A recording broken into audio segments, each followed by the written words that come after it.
Guide काला कद्दू, ये महल किस राजा का है? सर ये महल राजा जोकड़वा लाल बनवाया था। और पता आपको ये महल राजा जोकड़वा लाल ने क्यों बनवाया था?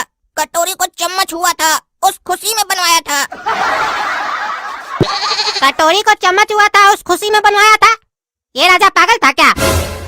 और कटोरी को चम्मच कैसे होता है? हम समझे नहीं, तुम क्या कहना चाह रहे हो? अरे कटोरी मतलब बर्तन वाला कटोरी नहीं, राजा की पत्नी का नाम था कटोरी। और उनको राजकुमार पैदा हुआ था जिसका नाम चम्मच था। उसी खुशी में राजा जोकड़वा लाल ने ये महल बनवाया था। आइए आपको कुछ आगे खास चीजें दिखाता हूँ। यहाँ पर युवराज चम्मच थूका करते थे। अगर आप लोग चाहें तो यहाँ पर सेल्फी ले सकते हैं। अरे ये सब जगह कौन सेल्फी लेता है? चम्मच तो बुड़बक था जो दीवार पे थूकता था, लेकिन हम बुड़बक थोड़ी ना है जो यहाँ खड़ा होकर सेल्फी लेंगे। सर सेल्फी नहीं लेना तो कोई बात नहीं, हम तो इसलिए पूछ लिए कि आजकल ये ट्रेंड चला हुआ है ना, छोटा छोटा चीज का फोटो खींचते रहता है, जहाँ तहाँ सेल्फी खींचते रहता है। चलिए आगे एक और खास चीज दिखाते हैं आपको। ये देखिए शौचालय, राजा जोकड़वा लाल यहीं पर हल्का होता था। अब तो यहाँ पर आसपास का लोग हल्का होने आता होगा। अरे आसपास का लोग कैसे हल्का होने आएगा? देख नहीं रहे सामने क्या लिखा हुआ है? यहाँ करना मना है। अरे तो उसके नीचे देखो ना क्या लिखा है, इसे पढ़ना मना है।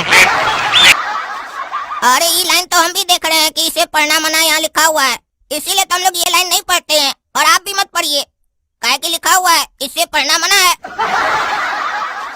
अरे इस लाइन के लिए नहीं लिखा है कि इसको पढ़ना मना है, इसके ऊपर जो लिखा है ना उसके लिए लिखा है कि उसको पढ़ना मना है। यहाँ करना मना नहीं है। अच्छा इसका मतलब ये है क्या? इतना दिन से लगता है हम ही लोग गलत समझ रहे थे। अब तो रोज आकर हम यहीं पर करेंगे। क्या बोलते हैं सर, करना चाहिए कि नहीं? अरे वो तो हम तुमको पढ़ के बताए यहाँ क्या लिखा हुआ है। ऐसे कहीं पे भी जाके हल्का थोड़ी ना हुआ जाता है। ऐसे भी ये राजा का शौचालय है, अगर तुम यहाँ पे हल्का हो गए तो ये हिस्टोरिकल प्लेस कैसे बनेगा? ये तो तुम्हारा बाथरूम बन जाएगा ना। इसीलिए तो कह रहे हैं सर, हम घुमा रहे हैं ना, हमको घुमाने दीजिए। आप ज्यादा अपना ज्ञान मत दीजिए हमको, काहे कि हम यहाँ बचपन से लोगों को घुमा रहे हैं। आप अब हमको सिखाइएगा कि यहाँ क्या लिखा है और इसका क्या मतलब है। अरे हम तुमको सही मतलब बता रहे हैं, तुमको मानना है मानो, नहीं मानना नहीं मानो। हम पढ़े लिखे इसलिए पढ़ के बता दिए तुमको, और साथ में समझदार भी है, तभी मतलब समझे और तुमको भी समझाए। और तुम पढ़े लिखे तो हो लेकिन समझदार नहीं हो। हाँ वो तुमको पता है कि कितना समझदार है तुम। तभी नहीं सब जगह घूमने के लिए हमको पैसा दिया है कि हमको घुमाओ, हमको समझाओ। इतना ही समझदार होता तो अपने नहीं घूम लेता। बुड़बक कहीं का हमको समझा रहा है। अरे अब क्या सोच रहा है, आगे भी घुमाओ, इस महल के बारे में और भी कुछ बताओ। पक्का ना सर, हम ही आपको घुमाए। कहे कि आप ऐसा बात बोले जैसे लगा कि आप हमको घुमाने आए हैं, हम थोड़ी ना आए आपको घुमाने के लिए। अरे घुमाओ यार, बहुत बोलते हो तुम। आगे बढ़ने से पहले सर आपको हम एक बात बता देना चाहते हैं। आप अपने आप को खुश नसीब समझिए कि आपको इस महल में घूमने का अवसर मिला है। अगर राजा जोकड़वा लाल अभी जिंदा होता ना तो आपको यहाँ पाँव भी नहीं रखने देता, काहे कि जब तक वो जिंदा था अपने महल में बाहर का लोगों को आने नहीं देता था। सिर्फ राज घराने के लोग आ सकते थे महल के अंदर। अच्छा ऐसा था क्या? तब तो अच्छा हुआ कि राजा मर गया। और आपको पता है जो राजकुमार चम्मच थे वो अपने पिताजी से बिल्कुल अलग थे। उनके 4 मित्र हुआ करते थे, वो भी किसी राजघराने के नहीं, आम जनता में से किसी के 4 बच्चे थे, वो उनके मित्र हुआ करते थे। उसको ये भेदभाव पसंद नहीं था चम्मच को। ये देखिए सर, ये इस महल का सबसे खास जगह है। ऐसा क्या है इस जगह में? ये तो खाली लग रहा है एकदम। अरे ये जगह तो खाली अभी आपको लग रहा है ना, ये कोई आम जगह नहीं है। राजकुमार चम्मच जब छुपन छुपाई खेलते थे ना अपने मित्रों के साथ तो यहीं पर आकर छुपते थे और उनको कोई ढूंढ भी नहीं पाता था। सोचिए कैसे। अरे क्या बुड़बक वाला बात कर रहे हो? खाली जगह पे कोई छुपता है क्या? और अगर आके कोई छुपेगा भी तो कोई भी देख लेगा उसको। अरे यही तो खासियत है इस जगह की। वो राजकुमार चम्मच थे, जब भी छुपा करते थे उनके मित्र उनको खोज नहीं पाते थे। बताइए कैसे? और आप लोग भी वीडियो आगे देखने से पहले कमेंट में बताइए कैसे। इसका उत्तर हम लास्ट में देंगे इनको, तब आपको पता चलेगा। तब तक आप लोग कमेंट में बताइए कैसे। जब तक आप उत्तर सोच रहे हैं तब तक आपको सिंहासन के पास ले चलते हैं, उसकी खासियत बताते हैं। चलिए ये देखिए यहाँ पर कितने सिंहासन है राजा के। कभी आपने देखे हैं कि एक राजा और सिंहासन कई? बताइए इसके पीछे का कारण क्या हो सकता है?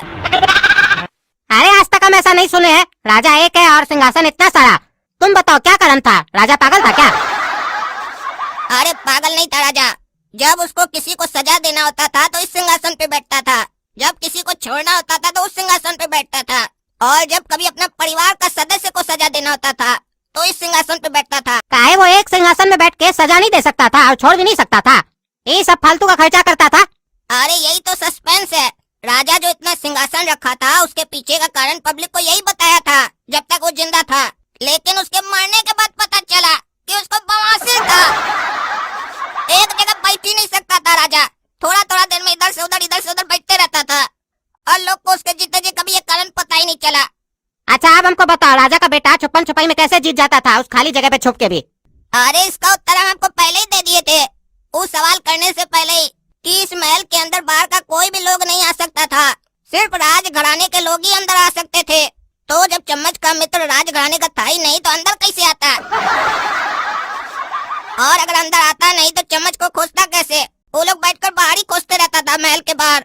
अब आप लोग को भी उत्तर मिल गया होगा। तो राजा सजा कैसे देता था जब महल में कोई बाहर का आदमी नहीं आ सकता था? तो अरे वो लोग अपराधी होता था, वो लोग महल घूमने थोड़ी ना आता था, सजा पाने आता था। हम आपको बोले कि महल में कोई ऐसे बिना मतलब का घूमने फिरने नहीं आ सकता था। अच्छा छोड़िए ये सब फालतू बात, अब हम आपको इस सिंहासन का मेन रहस्य बताते हैं कि आज भी सिंहासन में ऐसा जादुई शक्ति है कि इस पर जो बैठ जाता है उसका सब कोई हुक्म सुनता है, चाहे वो कोई भी हो। लेकिन उसके लिए एक शर्त है, जो भी इंसान इस सिंहासन के ऊपर बैठेगा उसके पास 1 रुपया भी नहीं होना चाहिए। पूरा पैसा पहले वो किसी को देगा, उसके बाद बैठेगा, तब लोग उसका बात सुनेगा। और इस सिंहासन पर बैठने वाला इंसान अपना जो पैसा है ना अपने परिवार के सदस्य को नहीं देगा, किसी बाहरी व्यक्ति को देगा, तभी उसका कोई बात सुनेगा। तो आप हमको अपना सारा पैसा दे दीजिए, उसके बाद इस सिंहासन पर बैठिए, फिर जो आप हमको हुक्म देंगे हम वो करेंगे। आप सिंहासन पर बैठने के बाद अगर हमको आदेश दीजिएगा कि जाओ महल के बाहर जाओ, बढ़िया व्यवस्था करो खाने पीने का, कोई भी सामान लेकर आओ, तो हम देखिएगा कैसे ला कर देंगे आपको, वो भी फ्री में। हाँ तो ये लो पैसा, हम बैठते हैं सिंहासन पे और देखते हैं तुम जो बोले हो वो हकीकत में होता है कि नहीं। हाँ हमको लग रहा है अब हमारे अंदर थोड़ा राजा वाला एटीट्यूड आ गया है। ए लड़का बाहर जाके हमरे लिए छोला भटूरा लेके आओ, और हमारा पैसा से नहीं लाना, अपना पैसा से लाना। ठीक है महाराज, जैसा आपका आदेश। अरे ये गाइड को हम छोला भटूरा लाने के लिए भेजे थे कि बनाने के लिए भेजे थे? इतना देर हो गया अभी तक आया नहीं है। अरे अभी तक नहीं आया? कहीं ऐसा तो नहीं वो हमको गधा बना के गया है, हमारा पैसा सारा लूट लिया? साला जोकरवा मल राजा बोल बोल के हमको जोकर बना के चला गया लगता है। साला हमसे होशियारी कर रहा था, हमको पढ़कर बता रहा था और बोल रहा था कि हम समझदार हैं, तुम खाली पढ़ा लिखा हो। कहाँ गया उसका अब समझदारी? पैसा लुटवा दिया ना।